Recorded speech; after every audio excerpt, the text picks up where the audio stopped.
A flashpoint for diplomatic flare-ups. The Scarborough Shoal in the South China Sea is one of Asia's most contended maritime features.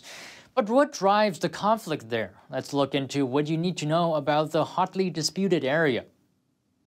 Things are heating up between the Philippines and China in the South China Sea. At the center of tensions is the Scarborough Shoal, a ring-shaped island coveted for its bountiful fish stocks and stunning lagoon. It's located in the middle of the South China Sea, close to shipping lanes carrying an estimated $3.4 trillion of annual commerce. Here's a look at the conflict and what's at stake. The shoal is about 125 miles off the Philippines and inside its exclusive economic zone.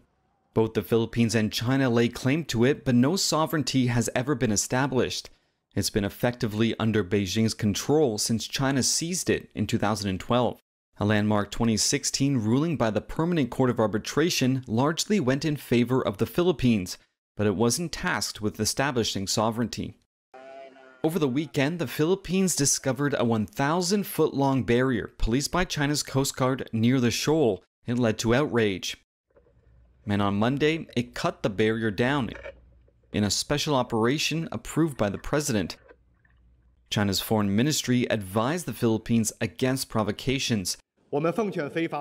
Fishermen in the Philippines were left wondering why it was there in the first place. The Scarborough Shoal is closer to the Philippines, just around 150 miles, while it is around 500 miles from China. Why are they stopping us from entering? The positioning of the shoal is strategic for Beijing, and there have been concerns China might build a man-made island there. During the pro-China former Duterte administration, it allowed Filipino fishing boats to operate near the shoal, but relations have deteriorated under President Ferdinand Marcos Jr. There have been minor altercations between the two elsewhere in the South China Sea this year. While Marcos may score points for standing up to Beijing, his Coast Guard is no match for China's.